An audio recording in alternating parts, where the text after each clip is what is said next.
Everyone সকলোকে welcome জনাইছোঁ YouTube channel career আছামলৈ।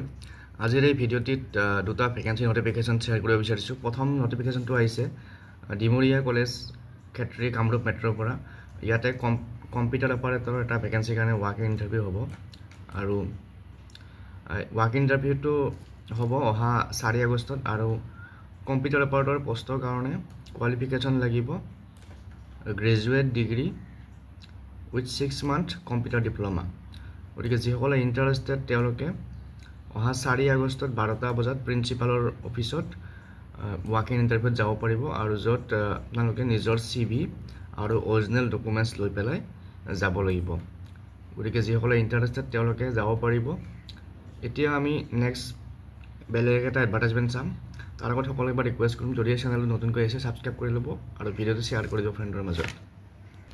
তো এইটো এডভাৰটাইজমেণ্ট আহিছে লখিমপুৰ ডিষ্ট্ৰিক্টৰ পৰা। লখিমপুৰ ডিষ্ট্ৰিক্টৰ যি ছ'চিয়েল ৱেলফেয়াৰ ডিপাৰ্টমেণ্ট আছে, department of women and child development, তেওঁলোকৰ আণ্ডাৰত বা এই ডিপাৰ্টমেণ্টৰ আণ্ডাৰত সংকল্প হিউ নামৰ যিটো প্ৰজেক্ট চলি আছে তাতে এই পষ্টকেইটা লাগে। একাউণ্ট এছিষ্টেণ্ট এটা ভেকেঞ্চি আছে, remuneration 19,000 per month, qualification diploma in accounts or other discipline or other discipline having accounts as subject. Qualification experience লাগিব 3 years experience of working in government non-government organization in account sector. data entry oporto eta vacancy ase, remuneration about 2400, qualification graduate with working knowledge of computer IT etc. and 3 years experience in data management process documentation web based reporting etc. যিসকলে interested তেওঁলোকে apply কৰিব লাগিব। আমাৰ যি standard form আছে standard ফৰ্মত apply কৰিব লাগিব আৰু তাৰ লগত 2 কপি ফটো দিব লাগিব।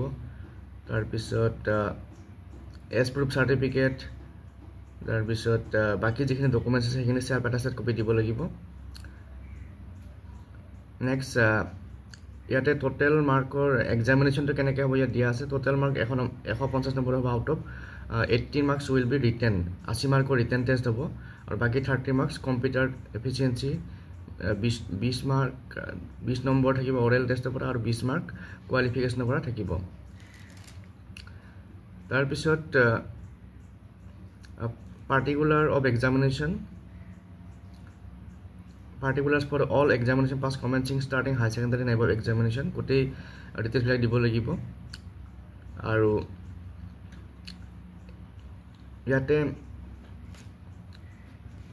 সেলফ এটাষ্টেড কপিৰ লগত certified to be true copy of the original বুলি ডিক্লাৰেশ্যন দি পেলাই ছাবমিট কৰিব লাগিব। আৰু যিসকলে ইণ্টাৰেষ্টেড তেওঁলোকে এপ্লিকেশ্যন ফৰ্মখন ফিল আপ কৰি ডকুমেণ্টছবিলাক গাঁঠি দি পেলাই দুটা বস্তুৰ কাৰণে এপ্লাই কৰিলে ছেপাৰেটলি এপ্লিকেশ্যন ছাবমিট কৰিব লাগিব। আৰু এপ্লিকেশ্যন জমা দিয়া এড্ৰেছটো হৈছে office of the district social welfare officer Lakhimpur, north Lakhimpur, Tirtheswar Hazarikapur, ward নম্বৰ 7, ডিষ্ট্ৰিক্ট লখিমপুৰ গুৱাহাটী লখিমপুৰ আছাম, পিন 787001। তো তাতে ড্ৰপ বক্স থাকিব, ড্ৰপ বক্সত আপোনালোকে জমা কৰিব পাৰিব। তাৰপিছত এপ্লিকেশ্যন ফৰ্ম জমা দিয়া লাষ্ট ডেট হৈছে 11 আগষ্ট। 11 আগষ্টৰ ভিতৰত ছাবমিট কৰিব লাগিব। গতিকে বাকী যিখিনি শ্বৰ্ট লিষ্টেড কেণ্ডিডেটৰ যিখন লিষ্ট থাকিব বা এডমিট কাৰ্ড, যিটো ডিষ্ট্ৰিক্ট ৱেবছাইট আছে লখিমপুৰ-assam.gov.in বা লখিমপুৰ.nic.in, এই দুটা ৱেবছাইটত যিসকলক শ্বৰ্ট লিষ্ট কৰা হয় তেওঁলোকৰ নামবোৰ ইয়াত দিয়া হ'ব। গতিকে আজিৰ এই ভিডিঅ'টিত এই দুটা এডভাৰটাইজমেণ্ট শ্বেয়াৰ কৰিলোঁ। পুনৰ নেক্সট ভিডিঅ'ত বেলেগ এডভাৰটাইজমেণ্ট লৈ আহিম। Thank U.